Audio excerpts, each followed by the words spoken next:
प्रकृत्ये नमः। ॐ विकृत्ये नमः। ॐ विद्याये नमः। ॐ सर्वभूतहितप्रदाये नमः। ॐ श्रद्धाये नमः। ॐ विभूत्ये नमः। ॐ सुरभ्ये नमः। ॐ परमात्मिकाये नमः। ॐ वाच्ये नमः। ॐ पद्मालयाये नमः। ॐ पद्माये नमः। ॐ शुचये नमः। ॐ स्वहाये नमः। ॐ स्वधाये नमः। ॐ सुधाये नमः। ॐ धन्याये नमः। ॐ हिरण्मये नमः। ॐ लक्ष्म्ये नमः। ॐ नित्यपुष्टाये नमः। ॐ विभावर्ये नमः। ॐ आदित्ये नमः। ॐ दित्ये नमः। ॐ दीप्ताये नमः। ॐ वसुधाये नमः। ॐ वसुधारिण्ये नमः। ॐ कमलाये नमः। ॐ कान्ताये नमः। ॐ कामाक्ष्ये नमः। ॐ कमलसम्भवाये नमः। ॐ अनुग्रहप्रदाये नमः। ॐ बुद्धये नमः। ॐ अनघाये नमः। ॐ हरिवल्लभाये नमः। ॐ अशोकाये नमः। ॐ अमृताये नमः। ॐ दीप्ताये नमः। ॐ लोकशोकविनाशिन्ये नमः। ॐ धर्मनिलयाये नमः। ॐ करुणाये नमः। ॐ लोकमात्रे नमः। ॐ पद्मप्रियाये नमः। ॐ पद्महस्ताये नमः। ॐ पद्माक्ष्ये नमः। ॐ पद्मसुन्दर्ये नमः। ॐ पद्मोद्भवाये नमः। ॐ पद्ममुख्ये नमः। ॐ पद्मनाभप्रियाये नमः। ॐ रमाये नमः। ॐ पद्ममालाधराये नमः।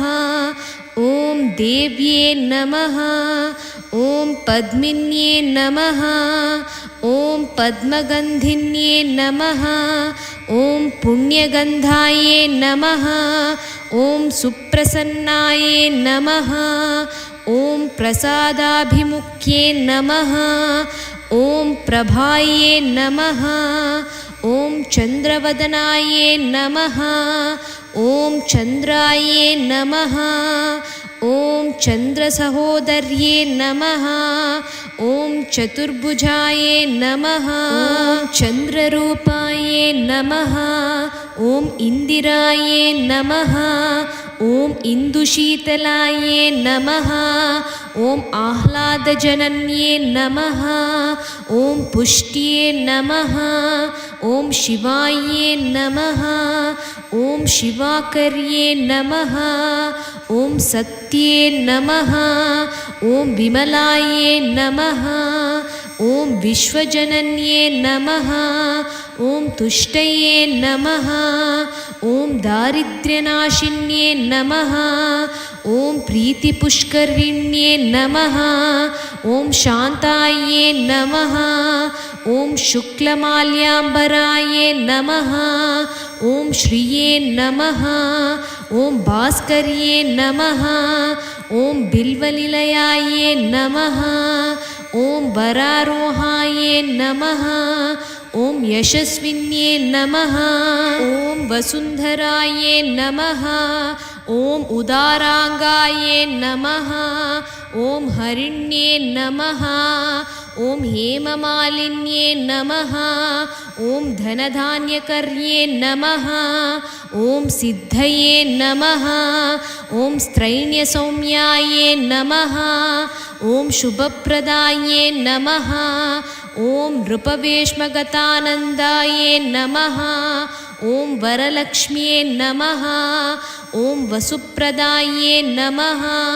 ॐ शुभाये नमः ॐ हिरण्यप्राकाराये नमः ॐ समुद्रतनयाये नमः ॐ जयाये नमः ॐ मङ्गलाये नमः ॐ विष्णुवक्षस्थलस्थिताये नमः ॐ विष्णुपत्न्ये नमः ॐ प्रसन्नाक्ष्ये नमः ॐ नारायणसमाश्रिताये नमः ॐ दारिद्र्यध्वंसिन्ये नमः ॐ देव्ये नमः ॐ सर्वोपद्रवनिवारिण्ये नमः ॐ नवदुर्गाये नमः ॐ महाकाल्ये नमः ॐ ब्रह्मविष्णुशिवात्मिकाये नमः ॐ त्रिकालज्ञानसम्पन्नाये नमः ॐ भुवनेश्वर्ये नमः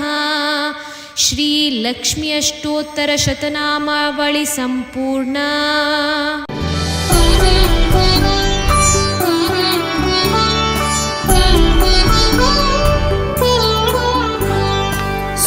सुमनसवन्दित सुन्दरि माधवि चन्द्र सहोदरि हेममये मुनिगणवन्दित मोक्षप्रदायिनि मञ्जुळभाषिणि वेदनुते पङ्कजवासिनि देवसुपूजित सद्गुणवर्षिणि शान्तियुते जय जय हे मधुसूदन कामिनि आदिलक्ष्मी परिपालय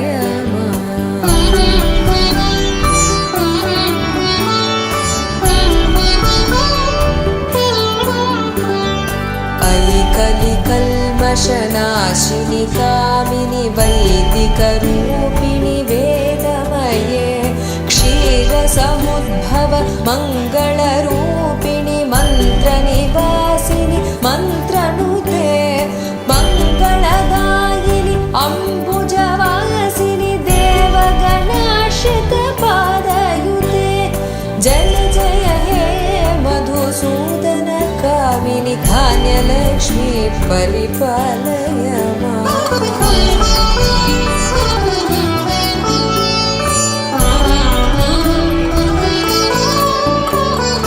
जय वरवर्षिणि वैष्णवि भार्गवि मन्त्रस्वरूपिणि मन्त्रमये सुरगणपूजित शीघ्रफलप्रद ज्ञानविकासिनि शास्त्रनुते भवभयहारिणि पापविमोचनि साधुजनाश्रितपादयुते जय जय मधुसूदन कामिनि धैर्यलक्ष्मी परिपालय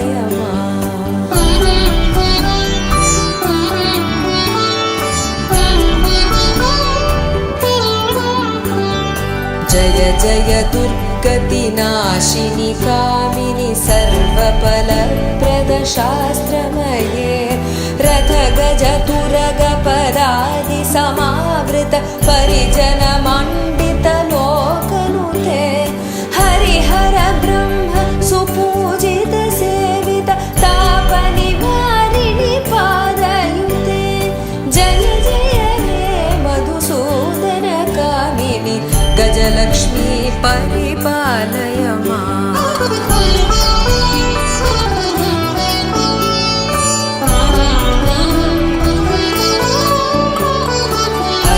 ऐखगवाहिनि मोहिनि चक्रिणि रागविवर्धिनि ज्ञानमये गुणगणवारिधि लोकहितैषिणि सप्तस्वरभूषित गाननुते सकल सुरासुर देव मुनीश्वर मानव वन्दित पादयुते जय जय हे मधुसूदन कामिनि सन्तानलक्ष्मी परिपालय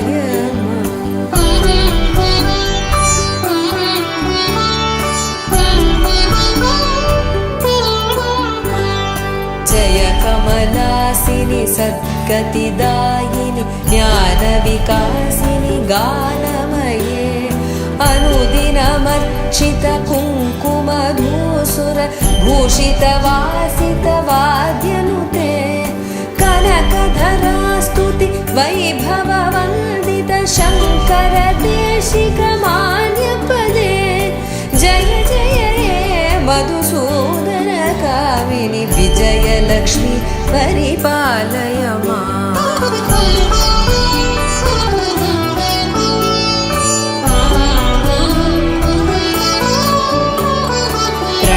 सुरेश्वरि भारति भार्गवि शोकविनाशिनि रत्नमये मणिमय भूषित कर्णविभूषण शान्ति समावृत हास्यमुखे नवनिधिदायिनि कलिमलहारिणि कामितफलप्रद हस्तयुते जय जय हे मधुसूदन कामिनि विद्यालक्ष्मी परिपालय माम्।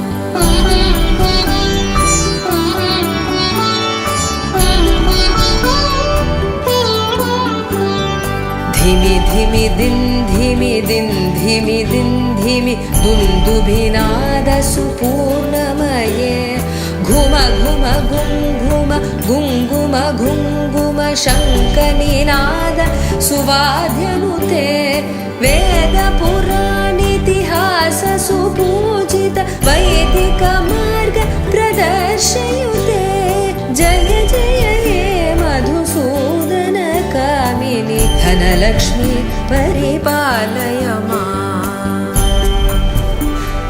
अष्टलक्ष्मी नमस्तुभ्यं वरदे कामरूपिणी विष्णुवक्षस्थलारूढे भक्तमोक्षप्रदायिनि शङ्खचक्रगदाहस्ते विश्वरूपिणि ते जयः जगन्मात्रे च मोहिन्यै मङ्गलं शुभमङ्गलं मङ्गलं शुभमङ्गलं शुभमङ्गलम्।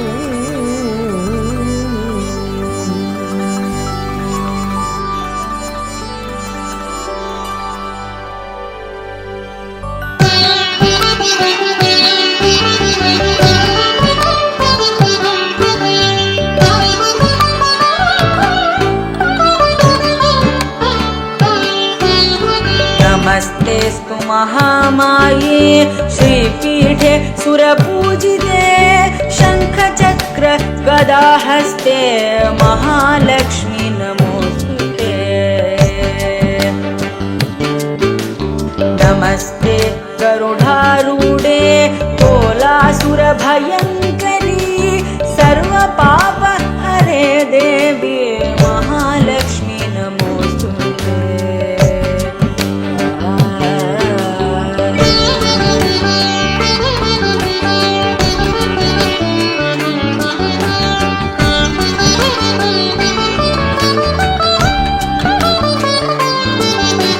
सर्वज्ञे सर्ववरदे सर्वदुष्ट भयङ्करी सर्वदुःख हरे देवी महालक्ष्मी नमोस्तुते।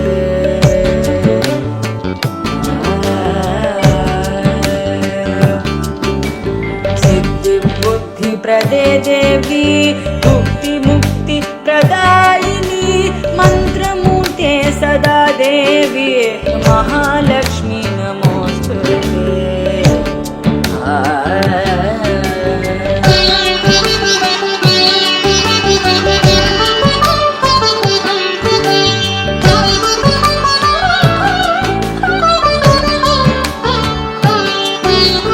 आद्यन्त रहिते देवी आद्यशक्ति महेश्वरी योगजे योगसम्भूते महालक्ष्मी नमोस्तुते।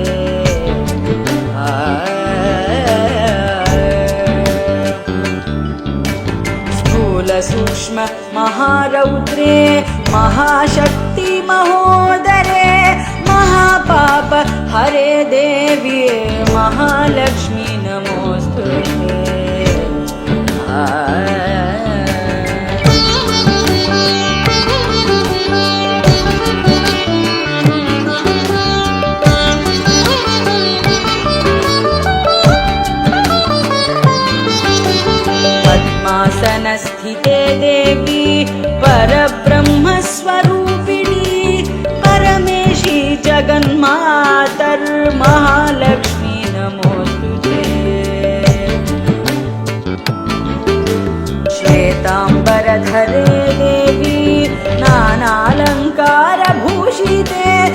जगत्स्थिते जगन्मातर्महालक्ष्मी नमोस्तुते।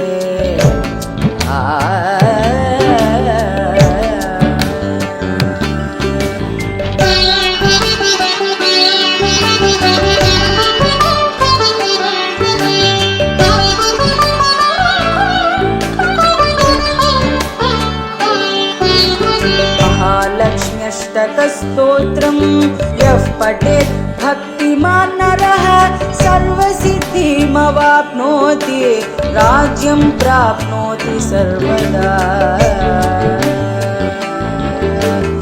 एककाले पठेन् नित्यं महापापविनाशनं द्विकालं यः पठेन् नित्यं धनधान्यसमन्वितः। त्रिकालं यः पठेन् नित्यं महाशत्रुविनाशनं महालक्ष्मीर्भवेन् नित्यं प्रसन्ना वरदा शुभा। प्रसन्ना वरदा शुभा।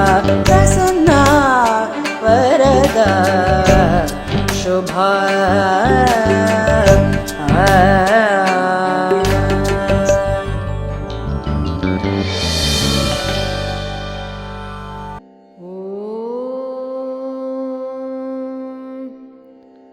श्री महालक्ष्मी च विद्महे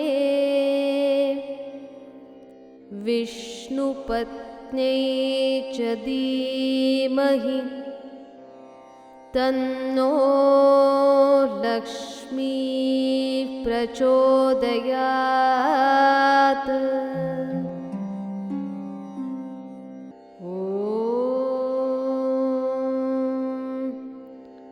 श्री महालक्ष्मी च विद्महे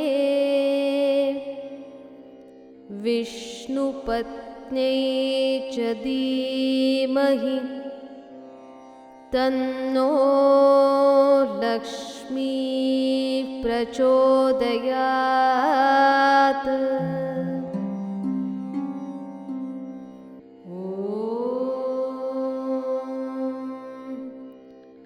श्री महालक्ष्मी च विद्महे विष्णुपत्न्यै च धीमहि तन्नो लक्ष्मी प्रचोदयात्।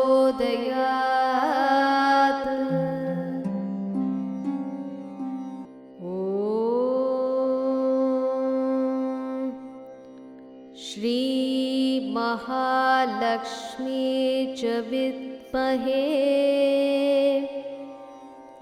विष्णुपत्न्यै च धीमहि तन्नो लक्ष्मी प्रचोदयात्।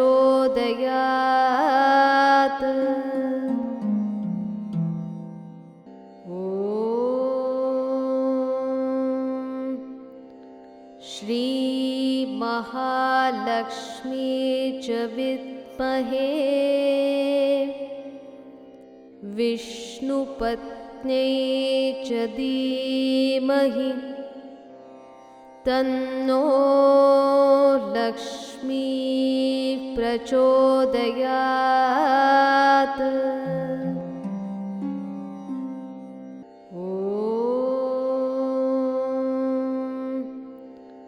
श्री महालक्ष्मी च विद्महे विष्णुपत्न्यै च धीमहि तन्नो लक्ष्मी प्रचोदयात्।